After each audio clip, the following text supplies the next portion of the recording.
இன்னைக்கு நம்ம MySQLல ட்ரங்கேட்டுக்கும் டெலிட்டுக்கும் என்ன டிஃபரன்ஸ்னு சொல்லி பார்க்க போறோம். இப்போ ஃபார் எக்ஸாம்பிள் செலக்ட் சார்ட் ஃப்ரம் ஒரு டேபிள் எடுக்கிறோம்னு வச்சுக்கோங்க.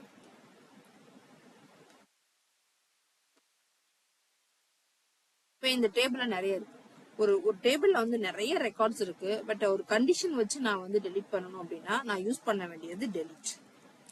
இல்ல அந்த டேபிள்ல எனக்கு எல்லா ரெக்கார்ட்ஸுமே எனக்கு தேவையில்லை அப்படின்னா நான் யூஸ் பண்ண வேண்டியது ட்ரங்கேட்.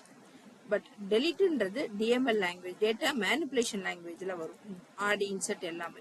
பட் ட்ரங்கேட்ன்றது டிடிஎல் லாங்குவேஜ், டேட்டா டெஃபினிஷன் லாங்குவேஜ்ல வரும். தட் மீன்ஸ் என்ன அப்படின்னா இந்த ட்ரங்கேட் யூஸ் பண்ணீங்கன்னா டெலிட் ட்ரிகர் எதுவும் யூஸ் பண்ணிட்டு இருந்தீங்கன்னா அந்த ட்ரிகர் வந்து எதுவுமே ஒர்க் அவுட் ஆகாது.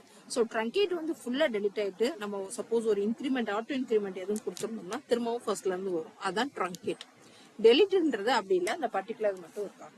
ஃபார் எக்ஸாம்பிள் இப்போ நான் யூஸ் பண்றேன். இப்போ எனக்கு இந்த டிஷர்ட் வந்து எஸ்ன்ற சைஸ் மட்டும் எனக்கு டெலிட் ஆகணும் அப்படின்னா delete from shirts table where size equal to S அப்படின்னு சொல்லிட்டு நான் கொடுக்குறேன். இப்படி கொடுத்தேன்னா என்ன ஆகும்னா அந்த பர்டிகுலர் ஃபீல்டில் அந்த பர்டிகுலர் வேல்யூ இருக்கிறது மட்டும்தான் எனக்கு டெலிட் ஆகும். ஸோ இந்த மாதிரி நான் வந்து டெலிட் கொடுத்துக்கலாம். இதான் ஒரு டெலிட்டோட யூசேஜ். ஃபார் எக்ஸாம்பிள் இப்போ நம்ம செக் பண்ணி பார்த்தோம்னா அந்த இது இருக்காது. பட் இதே இது எனக்கு அந்த டேபிளே தேவையில்லை அப்படின்னா நான் ட்ரங்கேட் டேபிள் ஷர்ட்ஸ் கொடுத்தேன் அப்படின்னா அந்த டேபிள்ல உள்ள எல்லா ரெக்கார்டும் டெலிட் ஆயிட்டு எனக்கு ஃப்ரெஷ்ஷா ஃபர்ஸ்ட்ல இருந்து நான் என்ட்ரி போறதுக்கு எனக்கு அவைலபிளா இருக்கும். இதுதான் ட்ரங்கேட்.